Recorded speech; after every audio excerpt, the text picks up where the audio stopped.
All of his co-workers were gone. What could it mean? Stanley decided to go to the meeting room. Perhaps he had simply missed a memo. No matter how hard Stanley looked, he couldn't find a trace of his co-workers.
When Stanley came to a set of 2 open doors, he entered the door on his left.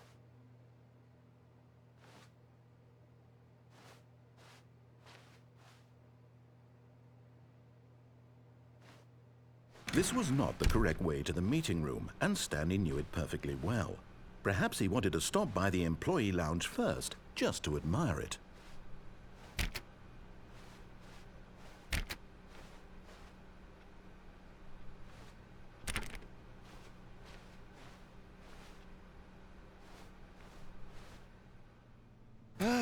Yes, truly a room worth admiring. It had really been worth the detour after all, just to spend a few moments here in this immaculate, beautifully constructed room. Stanley simply stood here, drinking it all in.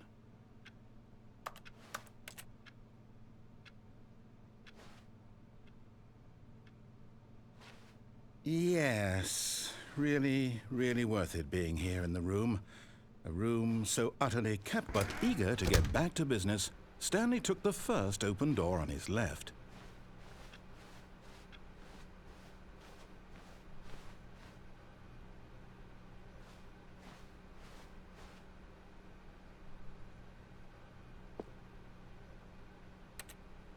Stanley was so bad at following directions, it's incredible he wasn't fired years ago.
Look, Stanley, I think perhaps we've gotten off on the wrong foot here. I'm not your enemy, really, I'm not.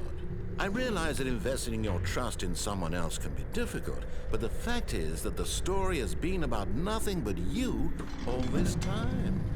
There's someone you've been neglecting, Stanley. Someone you've forgotten about. Please, stop trying to make every decision by yourself. Now, I'm not asking for me, I'm asking for her. This is it, Stanley. Your chance to redeem yourself, to put your work aside, to let her back into your life. She's been waiting.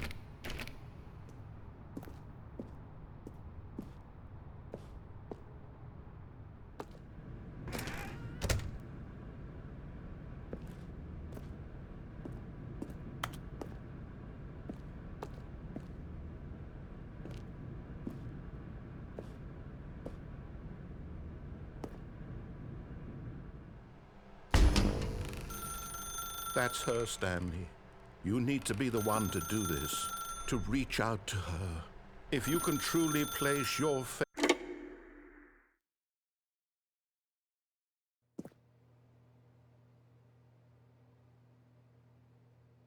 Oh, Stanley, is that you? Hold on, sweetie. Sorry to keep you waiting. I'm just pulling the bread out of the oven. All right. Okay, there we go. All right, now, I want you to come in and tell me all about your day. Gotcha! Oh, come on. Did you actually think you had a loving wife who'd want to commit their life to you? I'm trying to make a point here, Stanley. I'm trying to get you to see something. Come inside. Let me show you what's really going on here.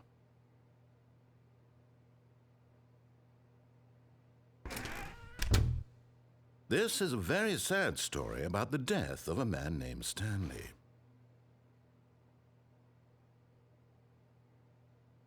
Stanley is quite a boring fellow. He has a job that demands nothing of him, and every button that he pushes is a reminder of the inconsequential nature of his existence. Look at him there, pushing buttons, doing exactly what he's told to do. Now he's pushing a button. Now he's eating lunch. Now he's going home. Now he's coming back to work. One might even feel sorry for him, except that he's chosen this life. But in his mind, in his mind he can go on fantastic adventures. From behind his desk, Stanley dreamed of wild expeditions into the unknown, fantastic discoveries of new lands. It was wonderful, and each day that he returned to work was a reminder that none of it would ever happen to him. And so he began to fantasize about his own job.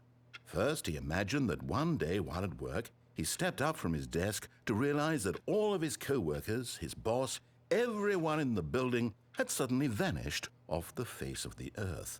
The thought excited him terribly. So he went further. He imagined that he came to two open doors and that he could go through either. At last, choice. It barely even mattered what lay behind each door. The mere thought that his decisions would mean something was almost too wonderful to behold. As he wandered through this fantasy world, he began to fill it with many possible paths and destinations. Down one path lay an enormous round room with monitors and mind controls. And down another was a yellow line that weaved in many directions. And down another was a game with a baby. And he called it the Stanley Parable. It was such a wonderful fantasy, and so in his head he relived it again, and then again, and again, over and over, wishing beyond hope that it would never end, that he might always feel this free. Surely there's an answer down some new path, mustn't there be? Perhaps if he played just one more time. But there is no answer. How could there possibly be? In reality, all he's doing is pushing the same buttons he always has. Nothing has changed. The longer he spends here, the more invested he gets, the more he forgets which life is the real one. And I'm trying to tell him this, that in this world he can never be anything but an observer, that as long as he remains here, he's slowly killing himself. But he won't listen to me. He won't stop. Here, watch this. Stanley, the next time the screen asks you to push a button, do not do it.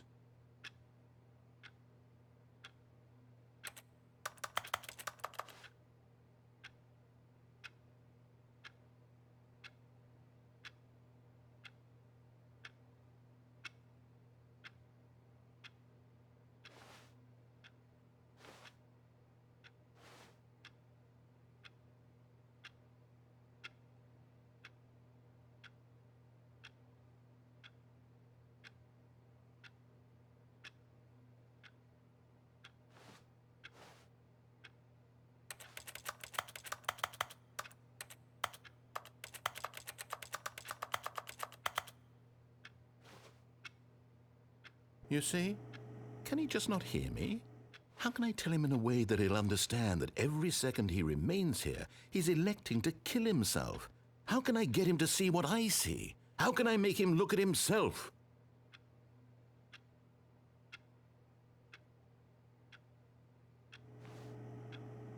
I suppose I can't, not in the way I want him to. But I don't make the rules. I simply play to my intended purpose, the same as Stanley. We're not so different, I suppose. I'll try once more to convey all this to him. I'm compelled to. I must.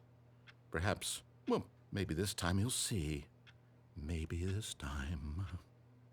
And I tried again, and Stanley pushed a button. And I tried again, and Stanley pushed a button. And I tried.